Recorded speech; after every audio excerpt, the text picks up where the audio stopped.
ተዋህዶ መሸሸጊያዬ ኦርቶዶክስ መጠለያዬ ሰላምሽ ከፍ ይበልልኝ እናቴ ሁሌም ኖሪልኝ ሰላምሽ ከፍ ይበልልኝ እናቴ ሁሌም። ሰላም ቢኒ እንዴት ነህ? ደህና ነው ወይ? ሁሉ ሰላም? እግዚአብሔር ይመስገን። እንዴት ነህ ገብረ ማርያም? ሁሉ ሰላም ነው? እንዴት ነህ? ጾሙ እንዴት ነው? እግዚአብሔር ይመስገን ሁሉ ሰላም ነው። እንዴት ነህ? ዛሬ አንዳንድ ጥያቄዎች ልጠይቅ ነውና የጾም እንዴት እየሄደ ነው? እንዴት ነው ድካሙ? ሁሉ ነገሩ እንዴት ነው? በካምፓላ በስደት ምን ይመስላል ጾም? እንግዲህ እግዚአብሔር ይመስገን ጾም በስደት ሀገር እንግዲህ ለሶስተኛ ጊዜ ይመስለኛል አሁን ጉዟችን በዚህ በኡጋንዳ ካምፓላ። እንደ ቀልድም እኮ ኦልሞስት 3 ዓመት ሆነኝ ከተሰደድኩ ሊሞላኝ ነው። እና ጾም በጣም ጥሩ ነው። ያው እንግዲህ ዘወረደ ብለን እንደጀመርን አሁን ደግሞ ቅድስት ብለን ቀጥለናል።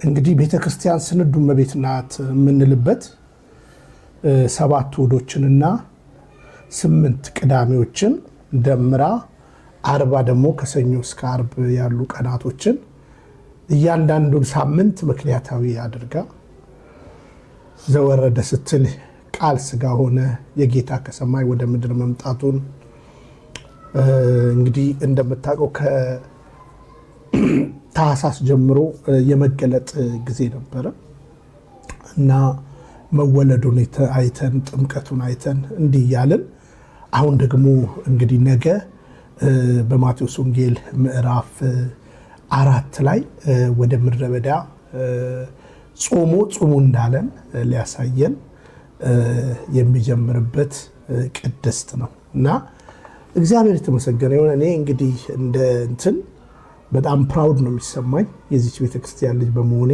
እግዚአብሔርን ከልብ አመሰግናለሁ። እና ጾም ጥሩ ነው። ያው እንደምታውቀው በኡጋንዳ ልብላ ያለ ሰው የጾም ምግብ በደንብ አለ፣ ቤቱም ሰርቶ ይበላል። እኔም እግዚአብሔር ይመስገን እንግዲህ እንደዛው እያሳለፍኩ ነው። ምግቡ ሳይሆን ደግሞ የኡጋንዳ ካምፓላ መድኃኔዓለም ቤተክርስቲያን እንደምታውቀው ሁሉን ጊዜ ቅዳሴ አለ። ምንም ከኢትዮጵያ የሚለይበት ነገር የለም። ዱባይ እንደዚህ አልነበረም። እዚህ ግን በቃ ሁሉን ጊዜ ቅዳሴ አለ እና በጣም በደስታ አለን። ቆንጆ ነው፣ እግዚአብሔር ይመስገን።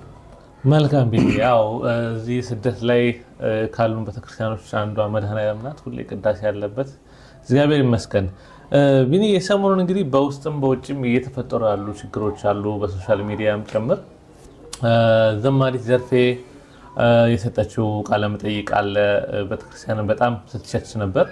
እንደዚሁም ትዝታው አንዳንድ ሶሻል ሚዲያ ላይ ብዙ እየወጡ ያሉ ቪዲዮዎች አሉና እነሱን እየተቃወም አያለው እና ምን አስተያየት አለ? ምን ማለት ትፈልጋለህ? እንግዲህ ወንድሜ ገብረ ማርያም እነዚህ ሰዎች እንግዲህ ከጀርባቸው ኃይል አለ። ከጀርባቸው በግልጽ የሚታወቅ ኃይል አለ። ይህም ደግሞ ኃይል እግዚአብሔር አይደለም። ይሄ ኃይል ከጀርባቸው ያለ የፖለቲካ ኃይል ብልጽግና ነው። ይሄን እንግዲህ አያሌ ጊዜ ስናገር ቆይቻለሁ፣ ተናግሬያለሁ። ገና ከዚህ የሚበልጥ ነገር ቤተክርስቲያን ስታንዷን ካላስጠበቀች ገና ከዚህ የሚበልጥ ነገር ቤተክርስቲያን ተሳልፋለች እና ቤተክርስቲያን አቋሟን ካላስጠበቀች ስል እንደ ቤተክርስቲያን ታውቃለህ፣ ውክልናዋ ከእግዚአብሔር ነው። ለመንግስት ሰሚት ታደርጋለች፣ ግን የእግዚአብሔር መንግስት ናት። ያቺ ደግሞ ኦርቶዶክስ ተዋሕዶ ናት። ስለዚህ ትናንትና ከመንግስት እኩል ወራሪን ድል እንደነሳች ከመንግስት እኩል ትምህርት ቤት መሰል ስራዎችን እንደ መንግስት ከመንግስትም በላይ ሆና ሀገርንም ትውልድንም እንደቀረጸች ሁሉ ዛሬ እችን ትልቅ ቤተክርስቲያን ሊያጠፋት የተደራጀ ኃይል አለ። ይሄ ኃይልን ቀድሜ ደግሜ ደጋግሜ ተናግሬያለሁ እና ልጆቹ በእውቀታቸው አይደለም፣ ልጆቹ ባላቸው የገንዘብ ኃይል ምንም አይደለም፣ በሉ ተብለው ነው እንግዲህ ጩሁ ተብለው ነው። እና ጩሁ ብቻ ሳይሆን ለጩሁት ደግሞ ዳርጓል፣ ክፍያ አላቸው። ያንን ክፍያ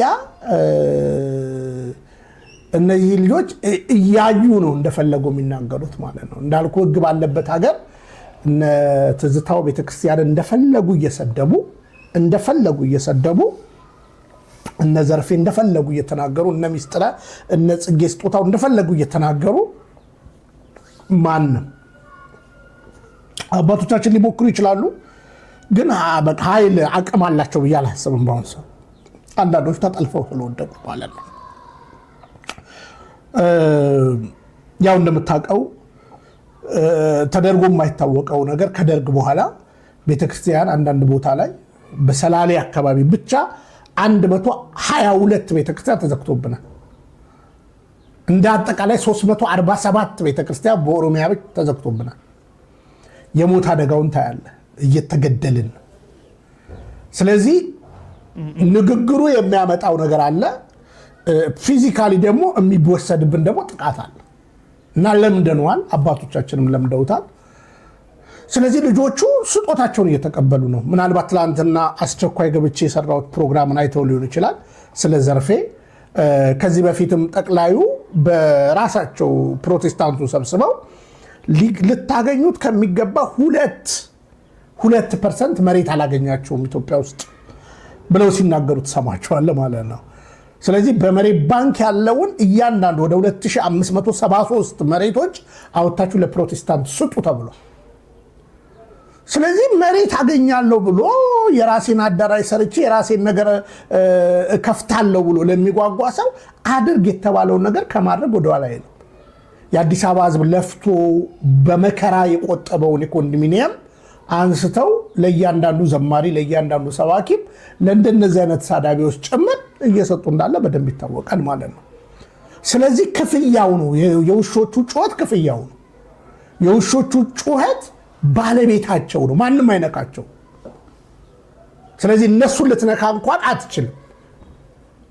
ብትከሳቸው ማንም በአንድ ስልክ ነው የሚፈቱት። እና የውሾቹ ጩኸት እንዲህ ነው። በዚህ አጋጣሚ እንግዲህ ለአድማጭ ተመልካቾችም አዌር ማድረግ የምፈልገው ትላንትና ዘርፌ መሬት ተሰጥቶኛል በአዲስ አበባ ከንቲባ ቢሮ ቸርነት ብላ ስትናገር ነበረ። የአዲስ አበባ ከንቲባ ቢሮ መሬት ለአንዲት ሴት 20 ሰው የማይሞላ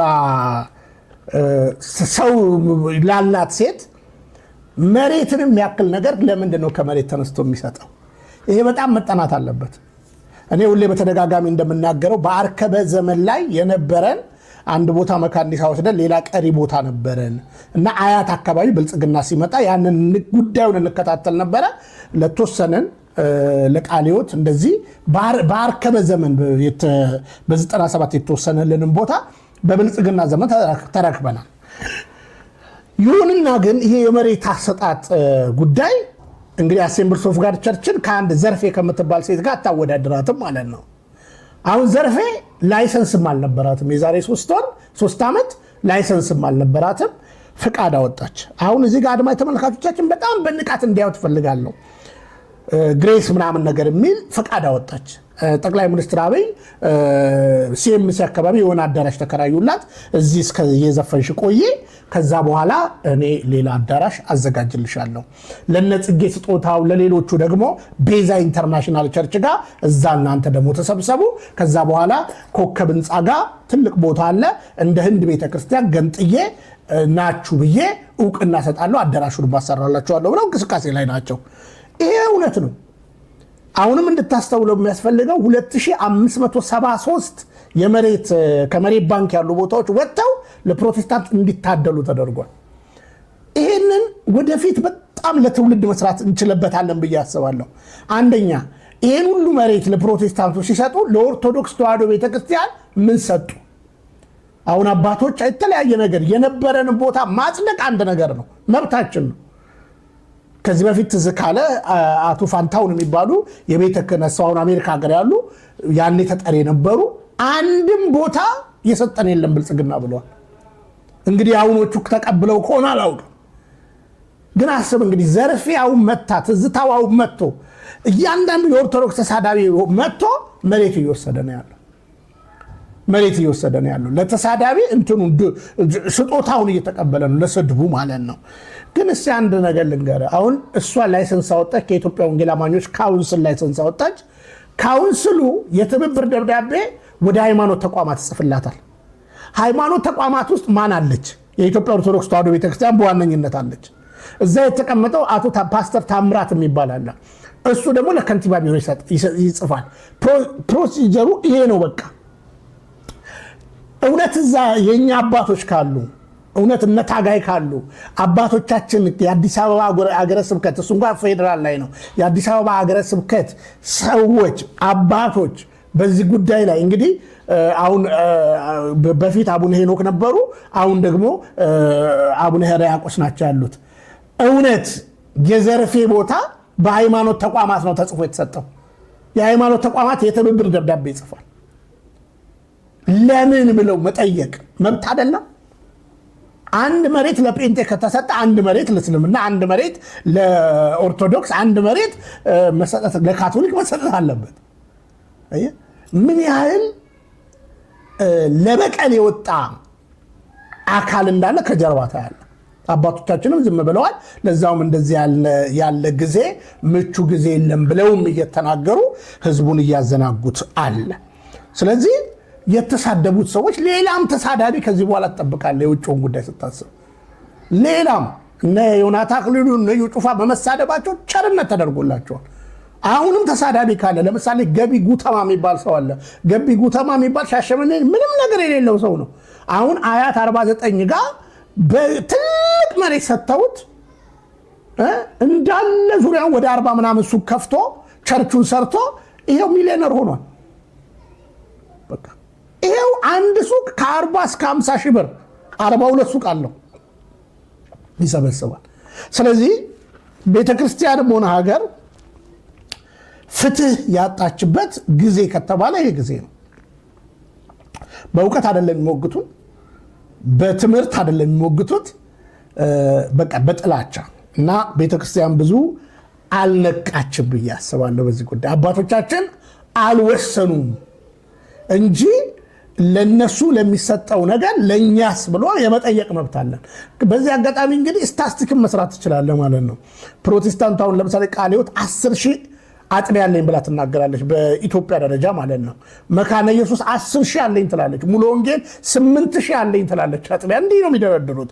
ስለዚህ ይሄ ሁሉ አጥቢያ እያላቸው 2% ነው ያላችሁ የሚል ንግግር ከጠቅላይ ሚኒስትር መስማትም ከባድ ነው። ያንን ለማካካስ ይመስለኛል አሁን አዲስ አበባ ላይ ብዙ የፕሮቴስታንት ቦታዎች ተከበዋሉ፣ ግን ብዙዎቹ ስራ ላይ አልገቡም። አንዳንዶቹ ዲያስፖራም እየጠበቁ ነው ከዲያስፖራ ጋር በሽርክና።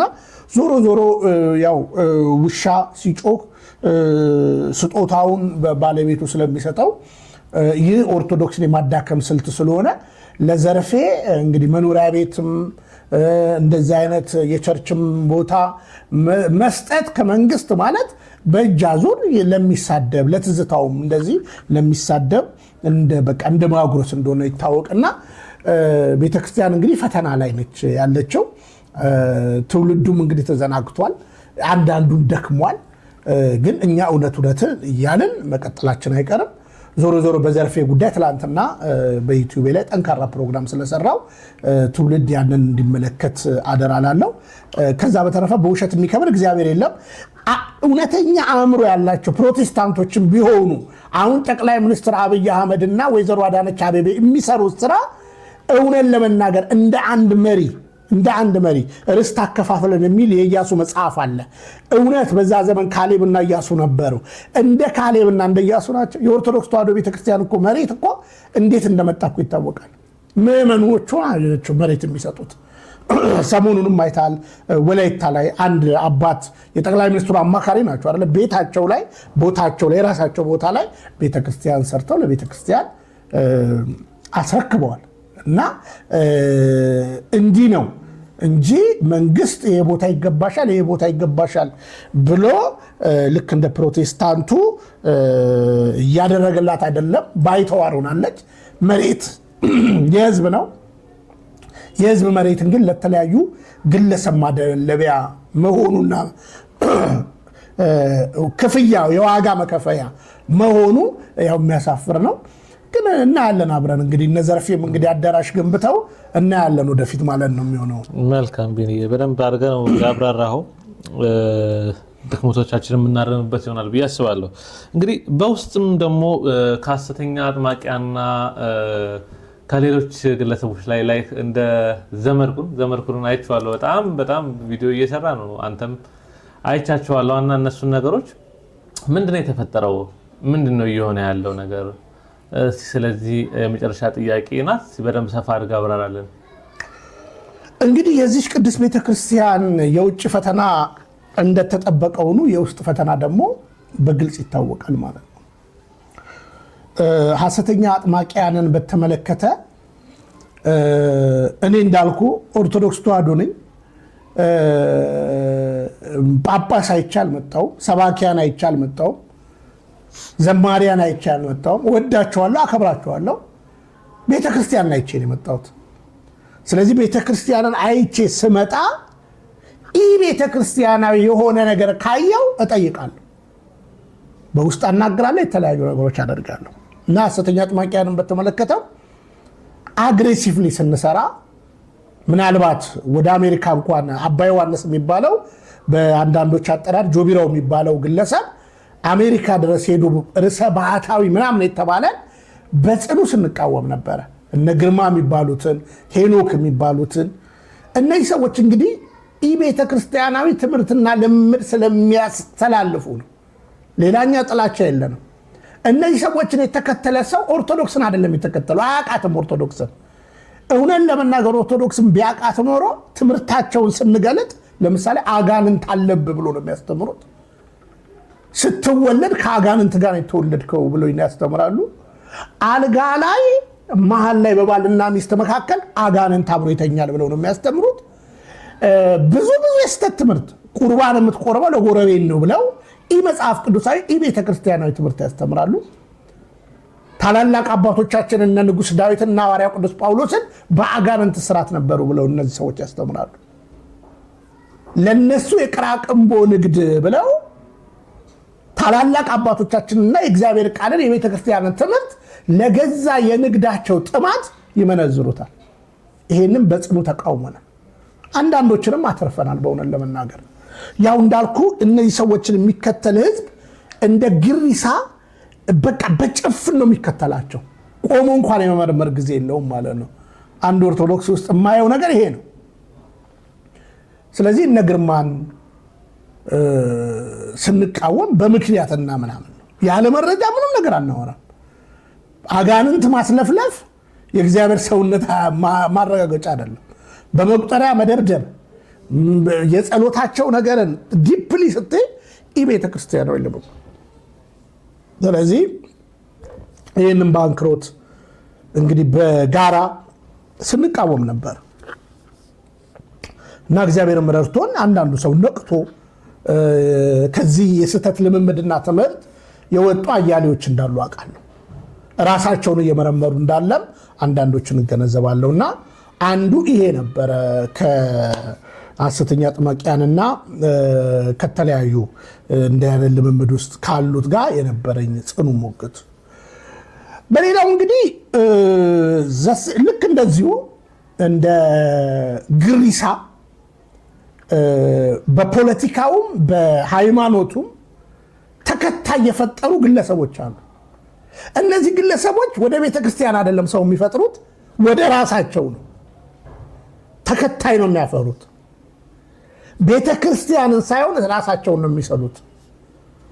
እኔ አልሳሳትም፣ እኔ ትክክል ነኝ፣ እኔ ያልኩት ነው የሚሆነው በቃ እኔ ፈላጭ ቆራጭ። ከጀርባ ራሱ ሌላ አጀንዳ አላቸው። በቅድስት ቤተክርስቲያን ትምህርት ስመዝን የእነዚህ ሰዎችም ልምምድና ትምህርት መጽሐፍ ቅዱሳዊ ነው፣ ቤተክርስቲያናዊ ነው። ለምሳሌ አሁን ያነሳልን አቶ ዘመድኩን በቀለ አለ። እንግዲህ አቶ ዘመድኩን በቀለ ኦርቶዶክሳውያን አብዛኞቹ ስለሱ ኮሜንት ማድረግ አይፈልጉ፣ ይፈሩታል። ለምን ከተባለ ይሳደባል። ምን አይነት ስድብ? የውሸት ስድብ ይሳደባል የማይባል። እንዳልኩ ደግሞ ተከታዮቹ ደግሞ አንድ የሆኑ 1000 የሚሞሉ ተከታዮች አሉ። ቲክቶክ ላይ ሲቀመጥ ስድብ አሟቂዎች፣ ጥላቻ አሟቂዎች አሉ። ስለዚህ ዘመድኩን ሲሳደብ በቃ ስድቡን አብሮ የሚጠጣ አብሮ የሚያጨበጭብ አንበሳ እንኳን ሲያወርዱለት አላየው። ኮፍያ ልብ አምጡ እያለ እሱ $500 እና $700 ሰርቶ ይወጣል ማለት ነው፣ በየቀኑ ማለት ነው። አሁን ገብረ ማርያም ከኔ ጋር ምን አገናኘው? አቶ ዘመድኩን እንደምታውቀው እኔ በእስሬ ድምፅ የሆነ ሰው ነው። እሱ ብቻ ሳይሆን በጣም ብዙ ህዝብ ነው ድምፅ የሆነ። ተፈትቼም እንኳን በመጀመሪያው መፈታቴም ከወንበሩ ተነስቶ ያከበረኝና ሰላምታ የሰጠኝ ሰው ነው። እዛ ቤት እንኳን ሆኜ ማለት ነው። በሁለተኛው መስሬ ተገናኝተናል። እኔ ውሸት ያመኛል። ሰዎች ቧልታ አውርተው ጥቂት ሰው ሊያገኙ ይችላሉ። እውነት ግን መቼም እኔ አሁን ለምሳሌ በሰላም እተኛለሁ፣ አልዋሽም፣ እውነትን ነው የማወራው። ስለዚህ ከዚህ ሰውዬ ጋር ምን አገናኘ? እኔ እሱም ሚዲያም አልከታተልም፣ በእውነት ለመናገር ሚዲያቸውንም አልከታተልም። የምታየው ነገር አለ። ለምሳሌ እኔ ትምህርት ነው የምፈልገው። ለትምህርት ደግሞ የቤተክርስቲያን በጣም ብዙ መምህራኖች አሉ። ዘመድኩን ጋር የምን ትምህርት ላገኝ ነው የሚሄደው? ከዛ በተረፈ ፖለቲካ ያወራል። ያው እንግዲህ እናንተ በደንብ ታውቃላችሁ። በዚህ በኡጋንዳ ምንድነው ስሙ የአማራ ፋኖ እንዲህ ተብሎ እዚህ ኡጋንዳ ላይም እዛም ምናምን ብዙ ነገር ያደርጋል ማለት ነው። ይህን ሰምቻለሁ በወሬ ደረጃ። ስለዚህ እኔ ደግሞ እዚህም ታውቃለህ አስታንዴን ማለት ነው። እኔ ኩሩ ኢትዮጵያዊ ነኝ። ለተጎዳ ህዝብ የምጮህ እማልደራደር ኩሩ ኢትዮጵያዊ ነኝ። ከዛ በተረፈ ምናልባት ያው እናንተ በቅርብ የምታውቋላችሁ ለአማራ ህዝብ ለትግራይ መሆን ያለብኝን ነገር ለሚጎዳ ህዝብ መሆን ያለብኝን ድምፅ እየሆንኩ ነው እዚህ የደረስኩት ማለት ነው። እርስ በርሱ ግን እኔ ያላባለው ማን ነው እንትና የሚባለውን ከእንትና ጋር እንትና የሚባለውን ከእንትና ጋር የጎጃም የጎንደር የምናምን የሸዋ ምናምን እያልኩ አላባለውም። ብችል እንደ አንድ እውነት እግዚአብሔርን እንደሚያቅሰው ወደ አንድነት እንዲመጡ የመጣር ነገር ነው። ስለዚህ በዚህ ምክንያት እኔ ብዙም ፖለቲካዊም ከየት አመጡት በነገራችን ላይ አሁን እውነት ለመናገር የሰው ከዛ በኋላ አንዳንድ ሰዎች ይደውሉልኝና ባክግራውንዱ ይነግሩኛል፣ አንዳንድ መረጃዎች ይሰጡኛል፣ እደነግጣለሁ። አንዳንድ ሰዎች በውሸት ተቆልለው ከዛ በኋላ እንደነሱ አይነት አዋቂ የለም፣ እንደነሱ አይነት ምሁር የለም ብሎ ነው ሰው የሚያስበው ማለት ነው። የዚህ ልጅ በአማራ ፖለቲካ ላይ ያመጣው ነገር ለውጥ ነው ወይስ መበታተን ነው ብሎም ቆም ብሎ አስበው። ወደ ቤተ ክርስቲያን ግን ስመጣ በአቶ ዘመድኩን ቤተ ክርስቲያን ምን ሆናለች? አሁን አንዳንዱ ገንዘብ ያሰባስባል ይሏል። ገንዘብ በኮሚሽን ነው የሚያሰባስበው የነበረው። አሁን መቼም ሰው አደረኩ አይልም እንጂ ከድሮ ጀምሮ በኮሚሽን ነበር የሚሰራው። ከዛ የካሴት ንግድ ነው። ከዛ በኋላ የሆነ አንድ መንግስት ቲናሽ የሚባል ድርጅት አለ። እዛ ድርጅትን ሚሊዮነር አደርጋቸዋለሁ ብሎ ይሄ የብልጥግና ተስፋ ስብከት እየሰበከ ሰዎች እንደዚህ የሚያደርግ ሰው ነው። አንዳንዶቹ ደንበኞች እንግዲህ ምናልባት በዛ ትንሽ ያጎረሳቸው ሊሆኑ ይችላል። ስለዚህ ስለ ሃይማኖት ያሳስብ ይሄ ሰውዬ የሃይማኖት ጠባቂ ነው ወይ ብዬ አስባለሁ። አሁን አንዳንዶች እነ በጋሻውን የተከራከረ እንዲያደረገ እንዲያገር በእግዚአብሔር ቃል ነው የተከራከራቸው ወይ ገባ? የተለያየ ድምፅ ሆኖ ሊሆን ይችላል። ይሄ ሰውዬ አሁን ስለ ትግራይ ስለ ፖለቲካ ያወራል። ይሄ ሰውዬ ከሀገር ከመውጣቱ በፊት ከብዙ የፖለቲካ ሰዎች ጋር ፒስ ነው ከሀገር ሲወጣ ነው። እኛ እኮ አገር ቤት እያለ ነው ፖለቲከኛ የነበር ነው። ምን አይነት ፖለቲከኛ? እውነትን የምናወራ ስንጋፈጣቸው የነበረው ጠቅላይ ሚኒስትሩን ከንቲባዋን ስንጋፈጥ በሚሄዱና በሚመጡ ፖለቲከኞች አታባሉን ብለን ስጋፈጥ የነበርኩት እኔ አገር ቤት ሆኜ ነው። ይሄ ሰውዬ ግን አገር ቤት እያለ እንደዚህ አይነት ሰው ነበረ? አልነበረም። ስለዚህ አሁን ሰው ሾርት ሚሞሪ ስለሆነ ይሄን ሰውዬ እንደ ትልቅ የኦርቶዶክስ አለኝታ ብሎ ያስባል። ከዛ ያገኘውን ሰው ይቀጠቅጣል፣ የሆነ ሰውን ይቀጠቅጣል ብድግ። ማንም አይነካው። አንዳንዱ ያው ከጀርባ የሆነ ችግር ይኖርብኛል ብሎ ስለሚያስብ ማለት ነው። እና ከኔ ጋር ተከባብረን ያለ ነው። ላለፉት ዓመታት ተከባብረን ያለ ነው። ከዛ ምን ተፈጠረ? አላፋት ዝማሬ የሚባል ነገር ተፈጠረ። ይሄ አላፋት ዝማሬ የሚባለው ፕሮግራም አሁን አይደለም የተጀመረው።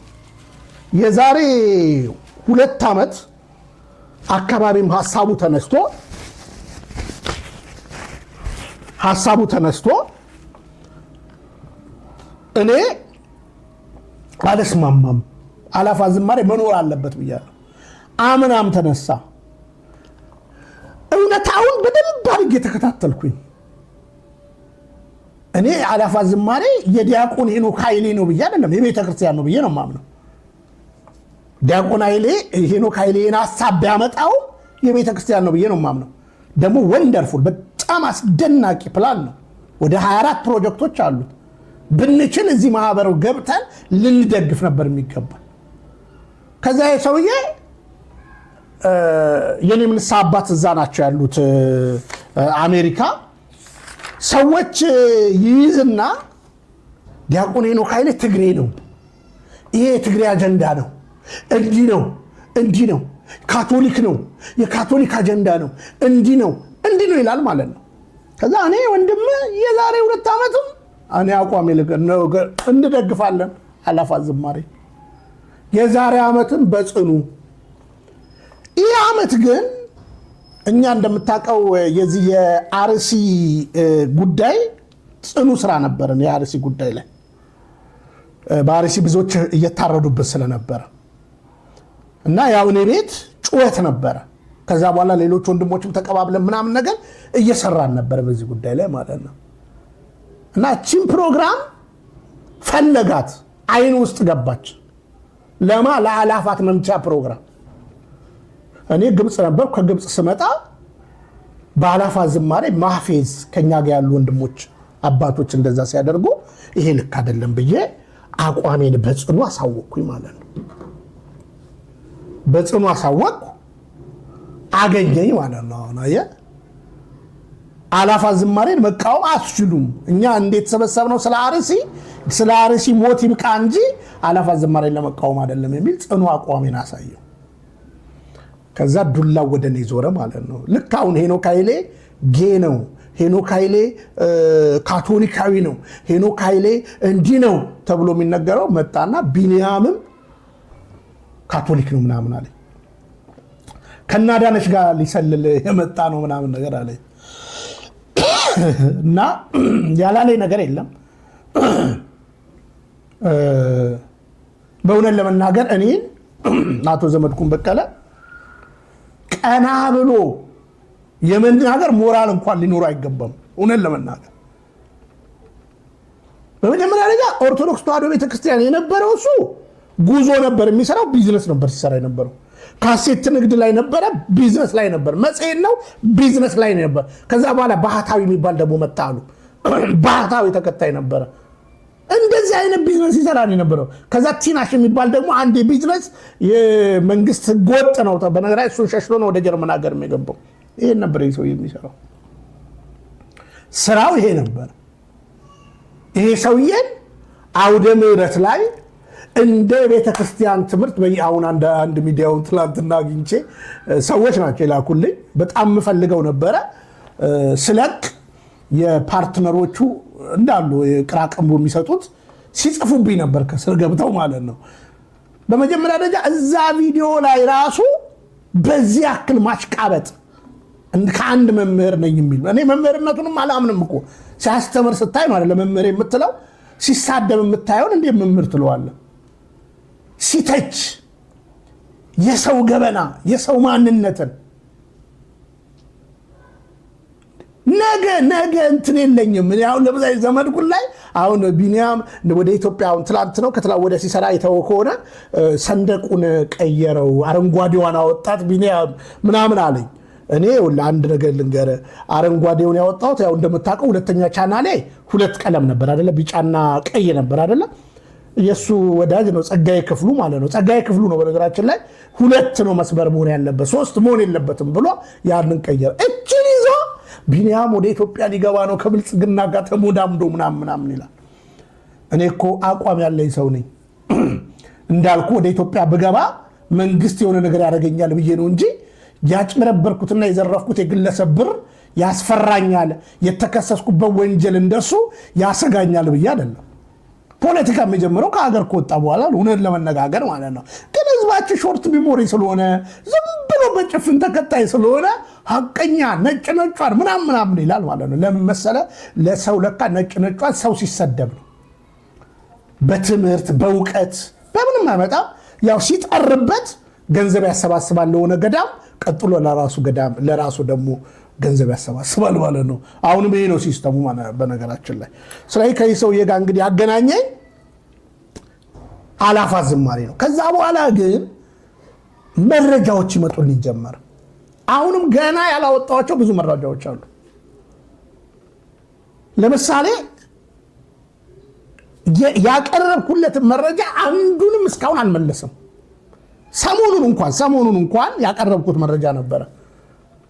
እሱን 2 ጊዜ ወደ ጀርመን ጠርተውኛል ያላቸውን አባት የኔም ወዳጅ ናቸው።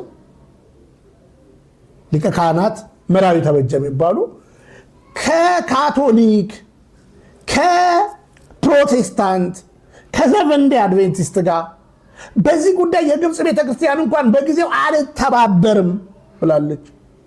እኛ አባት ግን ሄደው ፈርመዋል። ጥምቀታችን አንድ ነው፣ በስላሴ ስም ካጠመቀን ድረስ አንድ ነው ብለው ተፈራርመዋል። እስኪ ይሄንን አንተ እውነት ይሄንን ካስተውክ ብየዋለሁ። አይሞክረው። አየህ፣ ለቤተ ክርስቲያን ከጀገንክ በአንድ አህጉረ ስብከት ላይ ይሄን ጉዳይ ወጥረ ነው መያዝ ያለብህ። በአይነካትም እኔ ግን እሱ ባለበት ሀገር ላይ ከኛ አባት ጋር እስካሁን ምናልባት ከ3-4 ቤተሰብ በላይ እንዲያጠምቁ አድርጌያለሁ። ይሄን ነገር ስሰማ ሾክ ዶንኩኝ። መረጃውን አጣራው። እኛ አባት እንዲህ አይነት አሳሰብ ይዘው ነው የሚያጠምቁት የነበረው። ከእስልምና ከ4 ልጆቿ ጋር የተጠመቀቻለች። ይህን ጥያቄ ጠየቅኩት። ይህን ቻሌንጅ አቀረብኩለት። ሰውየው ግን እንዳልኩ መርጦ አልቃሽ ስለሆነ ቢሞት አይነካትም። ቢሞት ይሄ እኮ በነገራችን ላይ በጥምቀት አንድ ነን ማለት በክህነት አንድ ነን ማለት ነው እንደ ማለት ነው የሚታሰበው። ትልቅ የዶግማ ጥሰት፣ ትልቅ የቀኖና ጥሰት እኮ ነው እየተደረገ ያለው። ከ7ቱ ሚስጥራት የቤተክርስቲያን ሚስጥራት አንዱ ሚስጥረ ክህነት ነው። አንዱ ሚስጥረ ጥምቀት ነው። ከዶግማዎቻችን አንዱ ሚስጥረ ጥምቀት ነው። ይህንን እያየ ሊያነሳው አይፈልግም። የሚጠይቃቸው ቅዱስ ሲኖዶስ ነው፣ ጳጳሳት ናቸው የሚጠይቋቸው አለ። ታዲያ እንደዛ ከሆነ ሌሎቹን የምትወግራቸው የምታነሳቸው ጳጳሳት ጠይቋቸው፣ ዝም በላ መርጦ አልቃሻቱን ነው የኔ ጽኑ ሙግት። እንዳልኩህ እኔ በብዙ ቻሌንጅ ውስጥ ያለፍኩ ሰው ነኝ። አሁን አንዳንዱ ዘመዴን እንዳትነካው ከዘመዴ ጋር መጋጨት ምናምን ምንድነው? ዘመዴ ከስድብና ተሳዳቢ የያዛችሁ ሰዎች ናቸው። እውነት ደጋፊ የላትም፣ ውሸት ግን ደጋፊ አለው። ስለዚህ ስናገር በምክንያት ነው። ይህን ሰውዬ ስገስጽ በምክንያት ነው። ልክ አይደለም ስል በምክንያት ነው።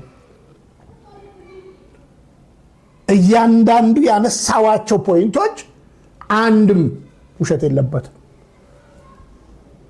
ለምሳሌ 4 ጊዜ ነው 3 ልዑል ዘማሪ ልዑል ሰገድና ሳክም ያለው ይላል። በአራተኛው ስንሄድ ሐኪሙ $200 የሚድን ነው እና ብሩን ተዝናኑበት አለን አለ። ብሩን ከኢትዮጵያ አስመጥተን ተዝናናንበት። ከህዝብ የተሰበሰበ ገንዘብ ጤነኛ ቢሆን ለህዝብ አይመልስም። ለዛም ናይት ክለብ ጨፍሩበት ማለት ነው እያለ ያለው ማለት ነው። ሰው ዋው ይላል ማለት ነው። ከዛ በተረፈ እውነት ነው ምንጊዜም እኔ ከሰውዬ ጋር የግል ምንም አይነት ጸብ የለኝም፣ ደሞም ነግሬዋለሁ። ነገር ግን በቤተ ክርስቲያን ጉዳይ እንኳን ዘመድኩን በቀለ ጳጳሳትን እንኳን ልክ አይደላችሁም ብለን እናውቃለን። እሱ ማን ነው? አሁን አንዳንዶች እንደው ከሱ ጋር ትላተም ምናምን ምን የብልግና ስድብ የፈጠራ ወሬ ስለሚያወራ ነው እሱን የምፈራው? እኔ ፈርቼውም አላውቅም። እኔ ሰው አከብራለሁ፣ ሰው ግን ፈርቼ አላውቅም። ከዛ በተረፈ ያው እንጀራ መብያ ሆንኩ ምናምን ይላል። ሰውን ሊያሳቅቅ የሚሞክረው እንጀራ መብያ። በነገራችን ላይ እኛም ብቻ እኮ ሌሎች ሚዲያዎችን ነው የምናገረው። ከዛ በተረፈ በአንተ የሚበላ እንጀራም የለኝም፣ የሚጠጣም እንጀራም የለኝም። ይልቁኑ ያው ደንበኛ መሰብሰብ ስለሆነ በስድብ የሰበሰበውን ገንዘብ አንድ ቀን ህዝብ ይጥለዋል። በነገራችን ላይ በግፍ ገንዘብ አትሰብስብ፣ በግፍ ህዝብ አትሰብስብ። ያ የሰበሰብከው ነው መልሶ የሚወገር የሚገድል። ስለዚህ ከአቶ ዘመድኩን በቀለ ጋር ያለን ጽኑ ሙግት ሌላ ነገር አይደለም። ቤተ ክርስቲያን ነች። ቤተ ክርስቲያን ላይ መርጣት ታልቅስ። አላፋት ዝማሬ ያው ማስታወቂያ ሰራለን እንዳየው ነው እንግዲህ አላፋት ዝማሬ ማለት ነው። በቃ አለቀ። ከዛ በኋላ እኔ ምን አደረኩኝ? ካቻምናም ደግፌያለሁ፣ አምናም ደግፌያለሁ፣ ዘንድሮም ደግፌያለሁ። አይተህ ከሆነ ካምፓላ እንደነበረውን ፕሮግራም አይተሃል እንዴት እንደነበረ። እና እሱን ሁሉ ወስዶ ድምፁ ምናምን ይለኛል። እኔ እንዳልኩ አዲስ ስልክ ስለያዝኩ ድምፁም ብዙ አላውቀውም ነበረ። ለካ ድምፅ በጣም ጎልቷል እና ያፌዛል። እና እሱ እውነት እኔ የዘመርኳቸውን እነዛ 20 ምናምን መዝሙሮችን እሱ ይክፈትና ሲዘምር አብሮ ብዬ ቻሌንጅ ሰጠሁት። አንዱንም እንደማይዘምር አውቃለሁ። እኔ ተላመጥቼ ግን እነዛ መዝሙሮችን እያነበብኩ ዘምራቸው ነበር። እና የህፃን ልጅ ከዛ በተረፈ ነግሬዋለሁ። ቤቱ ድረስ ሄጄ ሐሳብ ካለ ና ሞግተኝ። ሌላው አደገኛ ነገር ላሳየህ ወንድሜ። ይሄ ሰውዬ ከጀርባው የገዳም አባቶች መልእክት ይልኩኛል እያለ ነው የሚናገረው። እና የሚመጣ ቴዎድሮስ አለ ምናምን ብሎ ይናገራል። እቺ አረንጓዴ ቢጫ ቀይ ሰንደቅ ዓላማችን ላይ እሱ ብቻ ነው ሰንደቅ ዓላማ። እውነት ገብረ ማርያም እኔ በሰንደቅ ዓላማ ኡጋንዳ ታማለሁ? ኧረ በፍፁም ሰንደቅ እስከነጋቢው ያለ እስከነጋቢ ለብሼ እስከነነጠላዬ በታማኝነት ነው ሀገሬን የምወደው። እውነት ለመናገር ለብሼ የምተኛው ሰንደቄን ነው። እንደሱ ነው ያልጎረረው። አልጋ ውስጥ ገብቼ አላውቅም አይደል እንዴ? እና ከላይ ነው የምተኛው፣ ሰንደቄን ለብሼ ነው የምተኛው። ሲቀዘቅዝ ኮንፈርት ለብሳለሁ፣ ካለዛ ግን ሰንደቄን ነው የምለብሰው። ሰንደቄ ለእኔ መኩሪያዬ ነች። እንዳንተ ግን እንጀራ መብያ አይደለችም ሰንደቄ።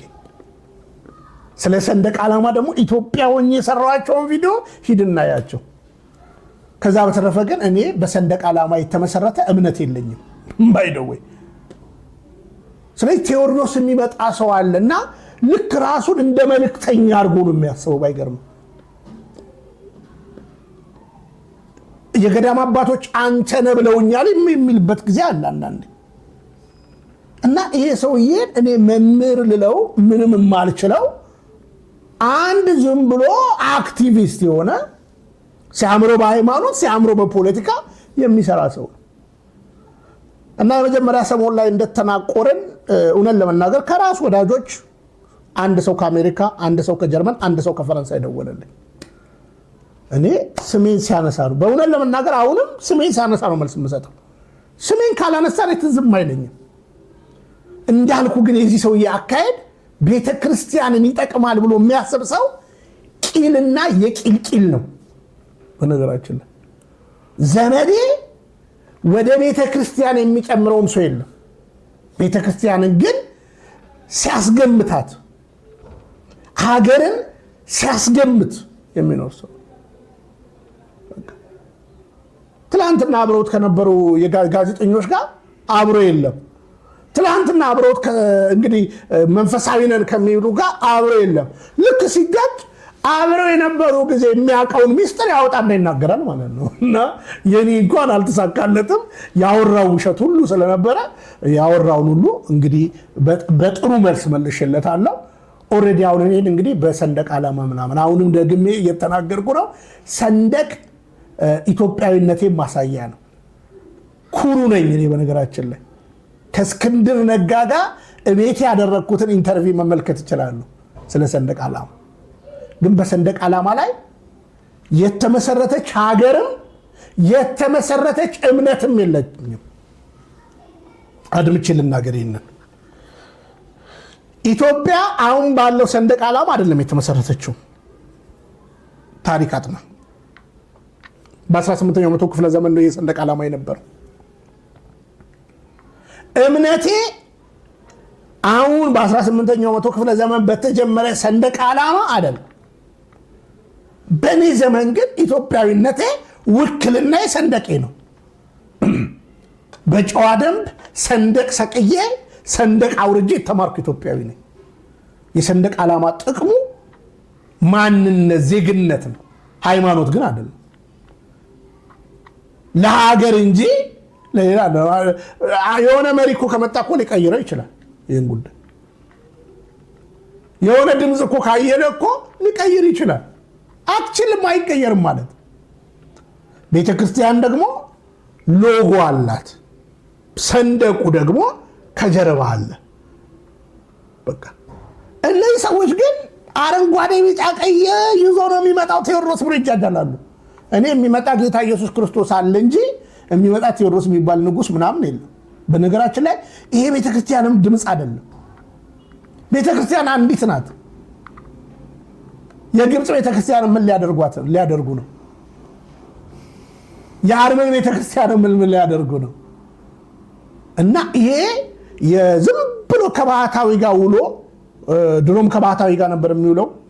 አንድ ገብረ መስቀል የሚባሉ አባት አሉ እና አሁን ቤታቸው ታቦት ቀርጸው ምናምን ቤታቸው የደፋር በእግር ነው ሂድ ያለኝ እግዚአብሔር ብለው ጀርመናዊት ሚስት አግብተው ላንድ ክሩዘር አስገዝተው እንደፈለጉ ደግሞ ሌሎች አግብተው ወልደው ምናምን የሚኖሩ ዛሬም ባህታዊ ምናምን ይባላሉ ማለት ነው።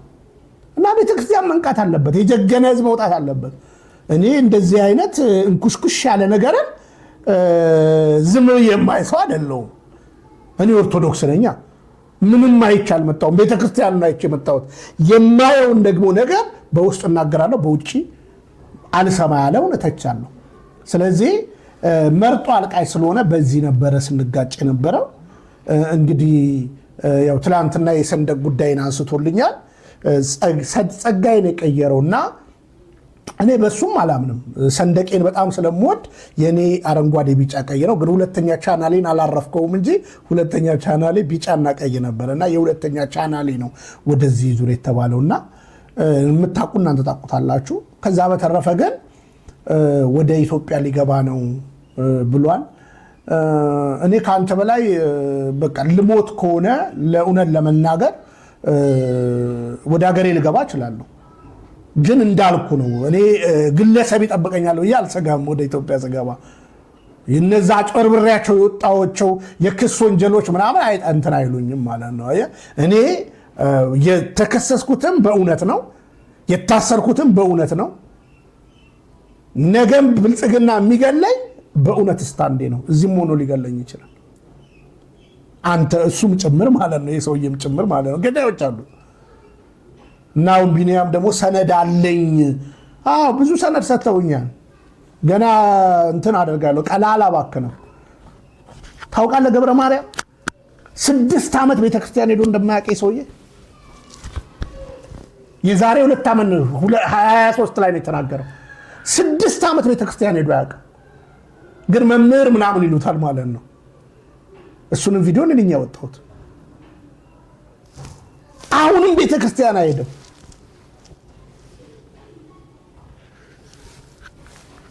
ስለዚህ ይሄ ሰውዬ እንደ አባቱ እንደ ገብረ መስቀል ነገ ታቦት ቀርጾ መስቀል ጨብጦ ካህን ነኝ የማይልበት ምን ነገር አለ?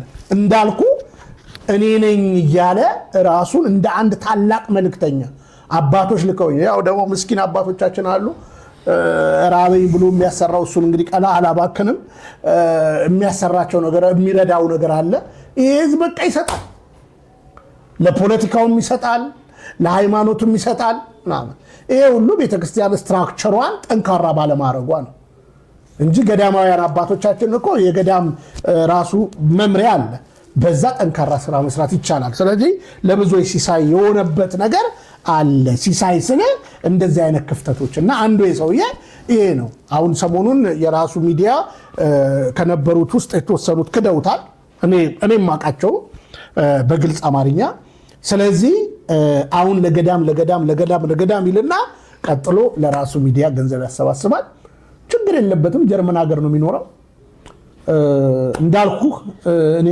በዘመድኩም በቀለ ህይወት 1% ምቀናው የለኝም 1% ከነቅራቀምቦ ከነምናምኑ ማለት ነው ግን ለቤተክርስቲያን አይጠቅማትም እኔም ስራ ፈት መሆን አልፈልግም ከዳይ አይነት ሰው ጋር ግን ለሚያነሳብኝ የትኛውም ነገር ልክን ከነገረኝ ትክክለኛ ነገር ካነሳ አለፍ ይሄዳሉ ውሸት ካነሳ ደግሞ ይሄ ነው ብዬ መልስ ሰጣለሁና የነበረው ጡዘት ይሄ ነው እውነት እያለን ዘመናችንን እንጨርሳለን ማለት ነው በጣም አመሰግናለሁ ቢኒ ሰፋ ያለ ቆይታ ነው ያደረግነው እንግዲህ በመጨረሻ በመዝጊያ የምትለው ነገር ካለ አንድ ሁለት ደቂቃ ልስጥና እንጨርስ እሺ እኔም ከልብ ነው የማመሰግነው ገብረ ማርያም እንግዲህ ማንንም ከቤተክርስቲያን አይበልጥም እኔም ከቤተክርስቲያን አልበልጥም ማንንም ከቤተክርስቲያን አይበልጥም እውነት ካለ መርጦ አልቃሽ ከመሆን አሁን ይሄ ሰው የምትከተሉት ሰው ያጣላን ነገር እውነት ነው ማን ነው እውነተኛ መርምሩ እኔ ደግሞ አንድ ከፕሮቴስታንት እንደመጣ ሰው ሰዎችን ኑ ተብብዬ እዚህ ቤተክርስቲያን ውስጥ የሥላሴ ልጅነትን እንደሚቀበል የሥላሴ ልጅነታችን አንድ አይነት ነው አያስፈልግም የሚል ጉያው ከቶ ያ ብቻ ሳይሆን መጽሐፍ የጻፉ ጉያው ከቶ እንደነዚህ አይነት ሰዎች ሳትቃወሙ ቤተክርስቲያን እንከላከላለን የምትሉ የትኛውም መምህር የትኛውም ቲክቶክ ላይ ያለ ሰባኪ ለኔ መርጦ አልቃሽ ነው ብዬ ነው የማስበው እርግጥ ይሄን ሰው ይፈሩታል እና እንደ አጠቃላይ ቤተክርስቲያን ነቅታ ይሄን ዘመን የምትሻገርበትን ነገር አባቶቻችን በተነከረ ነገር እንዲቆሙ የሚያደርጉበትን ጠንካራ መዋቅር አደረጃጀት ይልቁኑ ከግብጽ ቤተክርስቲያን የሊደርሺፕ አወቃቀሩ ከግብጽ ቤተክርስቲያን ወስደው ስርዓት ያለው ነገር ቢዘረጉ እነሱ አሁን እኮ ስለማይናገሩ እኛ ወተን የምናገረው እኮ እነ ዘርፌና የተለያየ ነገር ላይ እኮ ቤተክርስቲያን ጠንክራ እኮ ብትሰራ እኮ እኛም ማርፈን ቁጭ ብለን ቅዳሴያችን ላይ ብቻ ፎከስ እናደርጋለን ጸሎታችን ላይ ንባባችን ላይ ብቻ ፎከስ እናደርጋለንና ተናጋሪ ስላጣ ነው እናም ይሄ ነው እውነታው እንዳልኩ ነው ሁሌ እንደምናገረው መሸታ ቤት አልከፈትኩኝም የሚሰማ ገንዘብ ያደርገዋል ይመርምር አንዳንዶች ንቀተው የሚሉኛሉ እርግጥ ነው ንቄት ይቻለው ንቄ ባልተው ብዙ ነገሮች መሄድ ይችላልውና ማንንም ግን በቅዱስ ቤተክርስቲያን ሲቀልድ ሲያፌዝ ሙድ ሲይዝባት ያመኛል እኔ ገገማ ሰው ስለሆንኩኝና እውነታው ይሄ ነው እንግዲህ ለዛሬ ስለነበረን ጊዜ እኔም ከልብ አመሰግናለሁ ሁሉንም እንግዲህ አድማጭ ተመልካቾቻችንም ከልብ ነው የማመሰግነው በእኔ በኩል ያለኝ ነው አመሰግናለሁ ቢኒ መልካም ጊዜ በድጋሚ ስገናኝ እንደምንገናኝ ተስፋ አደርጋለሁ መልካም ቆይታ Thank you ተዋህዶ መሸሸጊያዬ ኦርቶዶክስ መጠለያዬ ሰላምሽ ከፍ ይበልልኝ እናቴ ሁሌም ኖሪልኝ ሰላምሽ ከፍ ይበልልኝ